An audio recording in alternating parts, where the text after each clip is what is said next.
That's a lot of excitement for an annual report. Thank you, Moitri. Greetings, alumni and friends.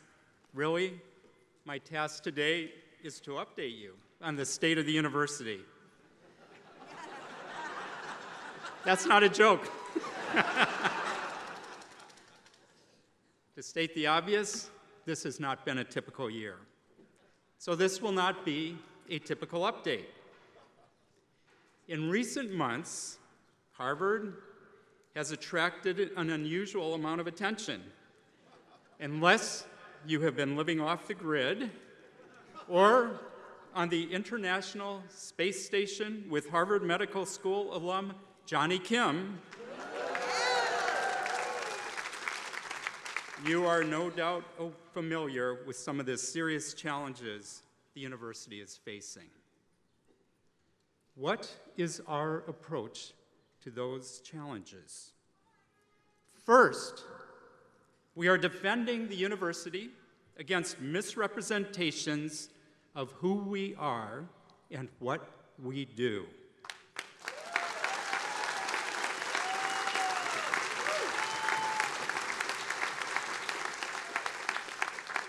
Second, we are defending the university against retaliation by the federal government for refusing to surrender our rights.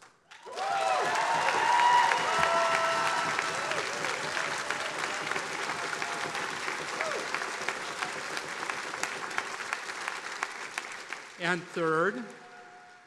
third, we are addressing legitimate criticism. We recognize that no university, no institution is without flaws. They are inevitable. They are also correctable. We are working hard to ensure that we give each person at Harvard the opportunity to thrive, which means providing for the safety and security of all members of our community and combating anti-Semitism and other forms of discrimination and hate.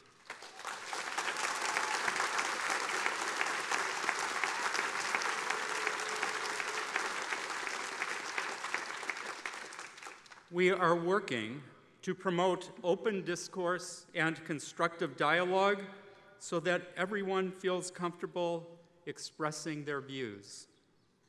We are developing plans to ensure that a greater variety of respected, rigorous, and compelling viewpoints is present and heard on our campus. And we have made clear the rights and responsibilities that membership in our community demands. Unless we are able to overcome these flaws, we are unlikely to be successful in pursuing our mission of excellence in teaching, learning, and research. We have reason to be optimistic. Only one thing about Harvard has persisted over 388 years, and actually, it's not our name. It's our embrace of scrutiny, advancement, and renewal. A perfect university would not be a university at all. These irreplaceable institutions, established, nurtured, and supported over centuries, are built on the idea that there is always more to know and more to do. Just as humanity rounds the bend from ignorance to insight, new vistas open and more possibilities for progress appear on the horizon.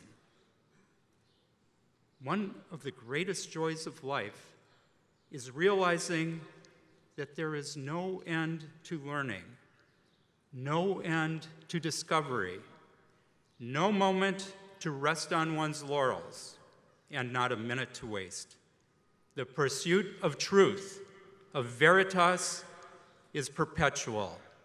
We are unceasing in our efforts to champion our motto.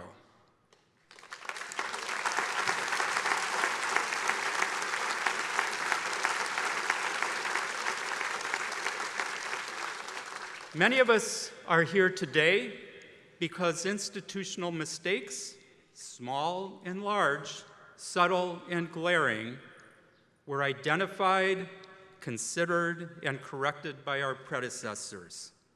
Like them, we bear the responsibility of delivering to our successors an institution that is better and stronger than the one we inherited.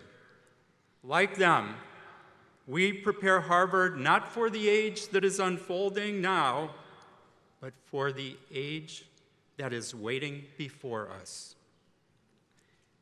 Last week, I told our graduates that they are the hope of Harvard embodied, living proof that our mission changes not only the lives of individuals, but also the trajectories of communities. I know that is true because of you. Your care and your attention, your service and leadership, your achievements and contributions, many heralded, but many, many more delivered with little fanfare, across too many fields of endeavor to list, have made life better for countless people and have made the world better for all of us.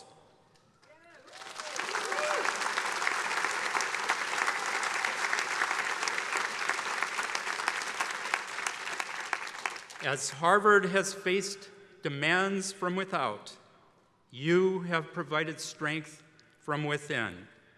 You have advocated for our interests and supported our research and teaching efforts. Out of loyalty, you have offered honest and thoughtful criticism. You have inspired me with your stories of how the university fueled your ambitions and helped you accomplish more than you dreamed you could. You have told me about the classmates and friends who changed your thinking and the faculty and mentors who expanded your perspective.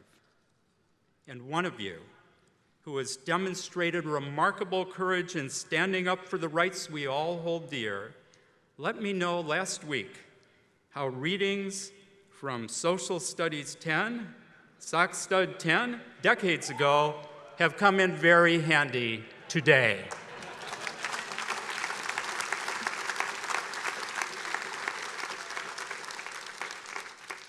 Now, a reasonable person might make a fair observation about what I've just said. Of course, alumni and friends of Harvard love Harvard. Of course, alumni and friends are defending our mission to educate students, produce and disseminate knowledge, and serve our nation and our world. Of course, alumni and friends are standing up for this institution and everything for which it has stood for centuries, and for which it continues to stand. But what about the people with no direct connection to Harvard, Alan? Well, your many emails and letters were not the only ones I received this semester. Thousands of individuals who have only experienced Harvard from a distance, some who had known it as little more than a name, also took the time to voice their support for the university.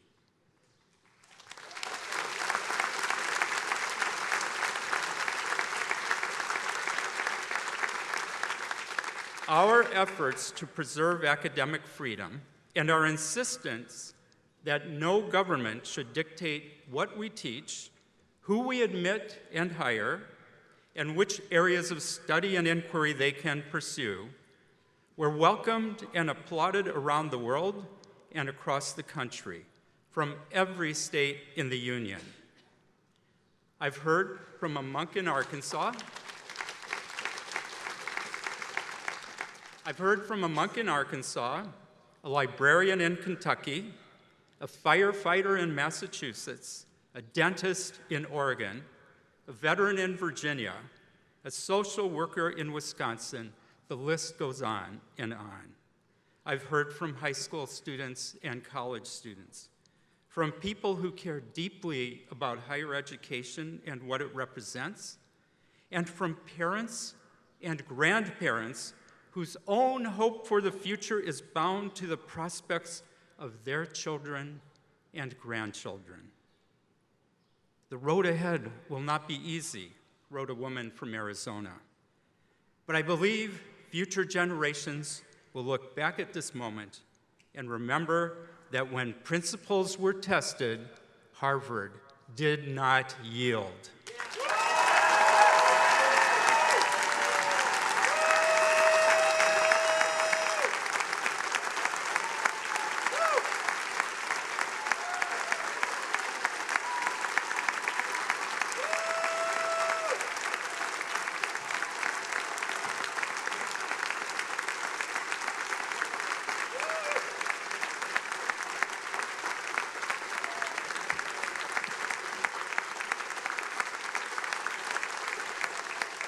As long as there are people across this country and around the world and within this hallowed theater who believe in the promise of Harvard, who put their hope in higher education, I will never lose confidence in our ability to meet our obligation to the future. The university is as strong as the people of the university. That is all of you, and so many others. If I have learned anything since our last meeting, in addition to everything I learned about the tenacity of glitter,